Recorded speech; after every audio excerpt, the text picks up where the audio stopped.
Good morning class. आज आप chapter number 18 जो एक कविता है चलना हमारा काम है उसके बारे में पढ़ेंगे।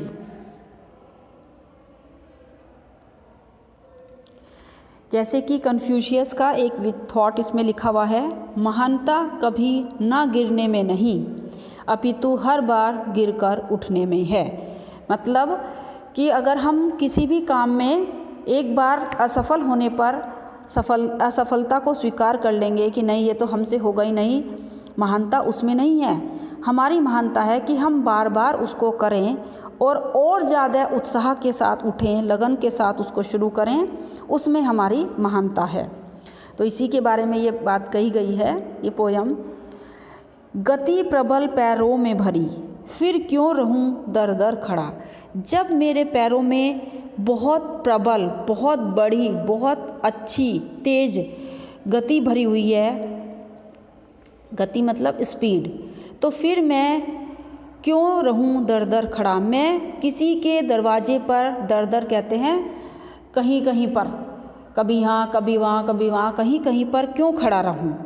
मतलब मैं चलूं, फिर मैं क्यों जब मेरे पैरों में इतनी प्रबल शक्ति है तो मैं क्यों कहीं पर खड़ा रहूं।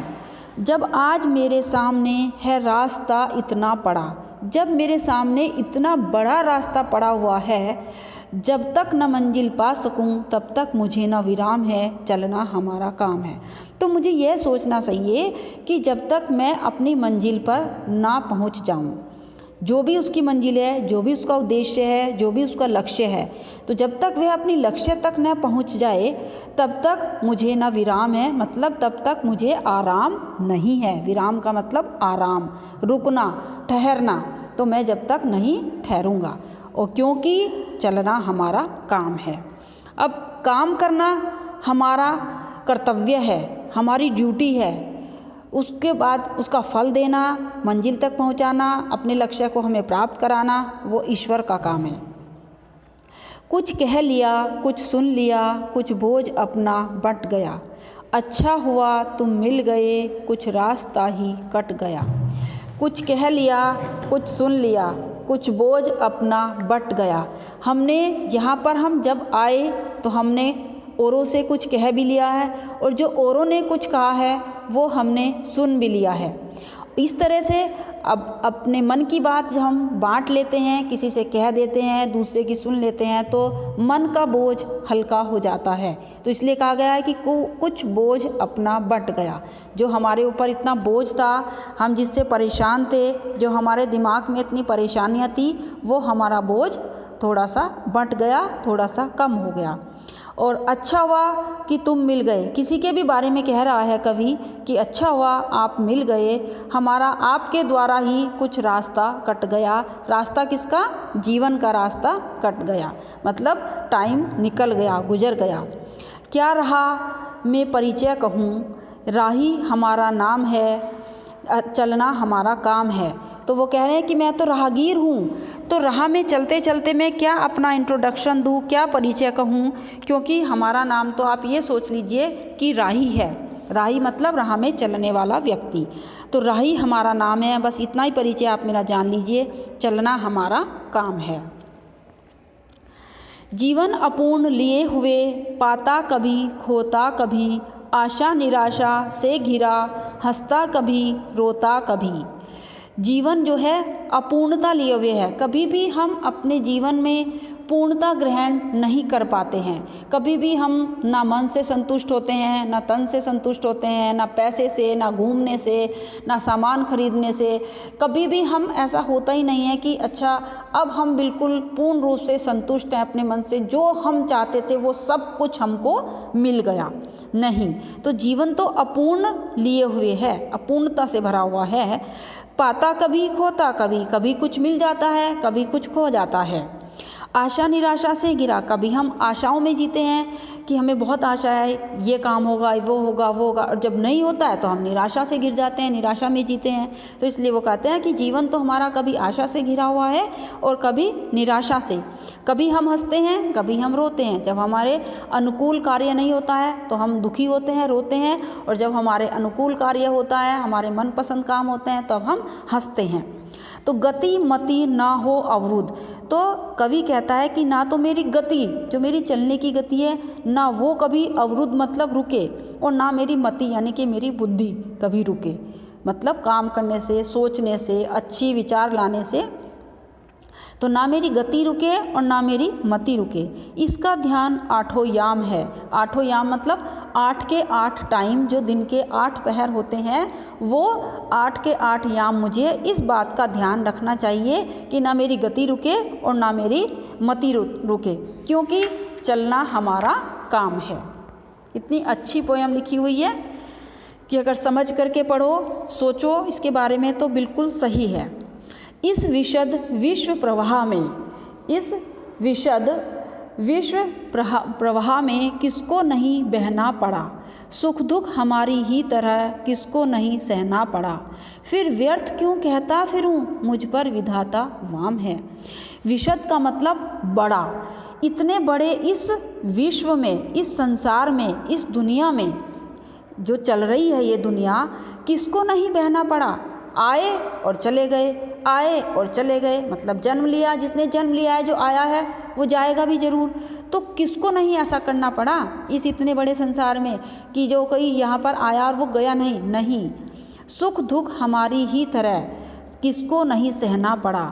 सारे संसार में जितने भी जीव प्राणी हैं, सबको सुख भी सहना पड़ता है और दुख भी सहना पड़ता है।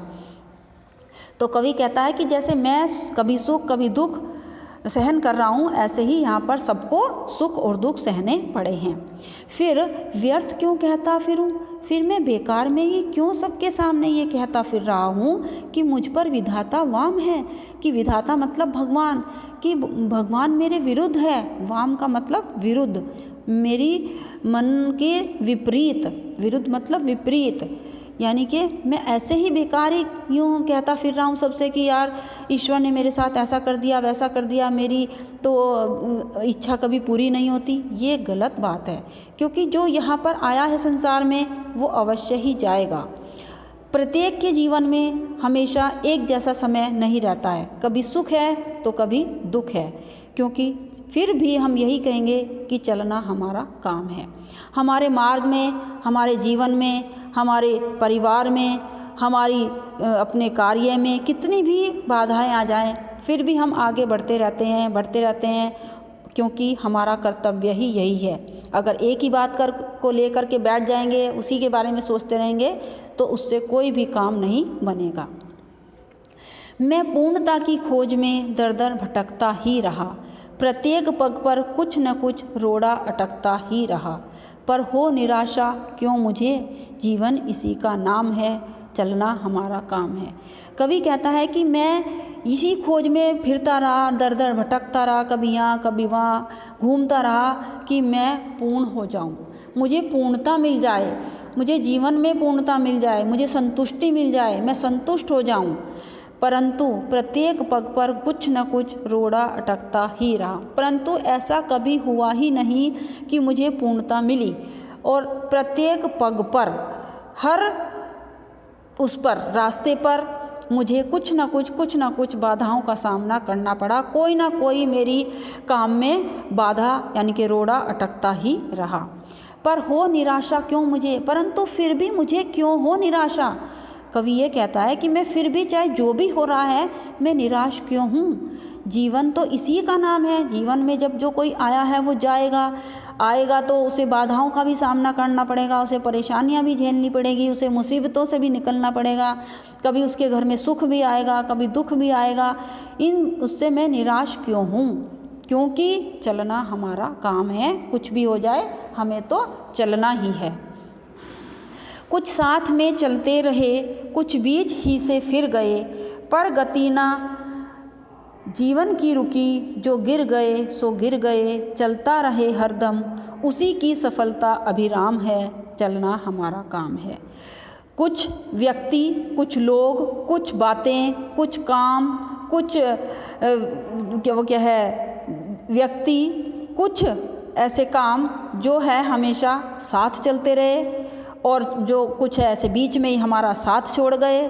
कुछ बीच से ही फिर गए, मतलब कि कुछ बीच में ही हमारा साथ छोड़ गए। कुछ जिनका जीवन ज़्यादा लंबा नहीं होता है तो वो बीच में ही अपनी जीवन लीला समाप्त करके चले जाते हैं, जैसी ईश्वर की इच्छा होती है। पर गति न जीवन की रुकी, परंतु किसी के जाने से कभी भी जीवन की गति नहीं रुकती है। जीवन तो चलता ही रहता है, समय कभी नहीं रुकता है। जो गिर गए सो गिर गए, अब जो बेचारे चले गए वो चले गए, क्या किया जा सकता है, उनको कोई वापस नहीं ला सकता है। ये सब ईश्वर के हाथ में है, क्योंकि जीवन इसी का नाम है। और इन सब बाधाओं के बावजूद भी, इन सब मुसीबतों के बावजूद भी, इन व्यवधाओं के बावजूद भी, इतनी मुसीबतों के बावजूद भी चलता रहे हरदम, जो आगे ही आगे चलता रहता है, बढ़ता रहता है और पीछे की बातों में ज़्यादा नहीं उलझा हुआ होता है। अपने मन को धैर्य दे करके और उदास ना हो करके आगे काम करता रहता है, चाहे कितनी बड़ी भी मुसीबत आ जाए। उसी की सफलता अभिराम है, उसी को सुखद सफलता मिलती है, उसी की सफलता कदम चूमती है, उसी को जीवन में आगे बढ़ने का समय मिलता है, उसी की उन्नति होती है। क्योंकि चलना हमारा काम है, हमें चलते ही रहना चाहिए, हमें अपने कार्य करते ही रहना चाहिए। आप देखते हैं कि परिवार में भी कभी कभी इतनी वो हो जाती है, कोई दुर्घटना हो जाती है कि लगता है कि सब कुछ ख़त्म हो गया, अब कुछ नहीं होगा, परंतु फिर भी 2 दिन परेशान होएंगे, 4 दिन परेशान होएंगे, आखिरकार उठना पड़ता है, चलना पड़ता है, फिर से काम में लगना पड़ता है, मन को समझाना पड़ता है, अपने को धैर्य बंधाना पड़ता है और काम में लगना पड़ता है। क्योंकि जीवन का नाम ही यही है कि चलते रहो और अपने जीवन को बिना किसी दुख के, बिना किसी उसके आगे बढ़ाते रहो। तो शिव मंगल सिंह सुमन जी ने यह कविता लिखी है, जिसके शब्द इतने सुंदर आपको पढ़ने को मिले, इतने अच्छे कि जो पढ़ कर के मन को छू गई है। आप इसको पढ़ना, समझना, वीडियो को बार बार सुनना, तो शायद आपके मन पर भी कुछ ऐसा रहे कि अगर आप किसी बात से परेशान हैं, किसी बात से दुखी हैं, आप ये सोचते हैं कि ईश्वर हमारे साथ अच्छा नहीं करता है, तो आपको शायद उसमें राहत मिले। अब आता है आपके मौखिक प्रश्न। इस कविता के माध्यम से कवि ने किसे जीवन का लक्ष्य बताया है? चलने को ही जीवन का लक्ष्य बताया है। कवि अपना परिचय किस रूप में देते हैं? वो किस रूप में? राही के रूप में अपना परिचय देते हैं। आठों प्रहर कवि को किसका ध्यान रहता है? किसका ध्यान रहता है? आठों पहर कि मेरी गति ना रुके और मेरी मति ना रुके। और लोगों को क्या सहना पड़ता है? सुख और दुख।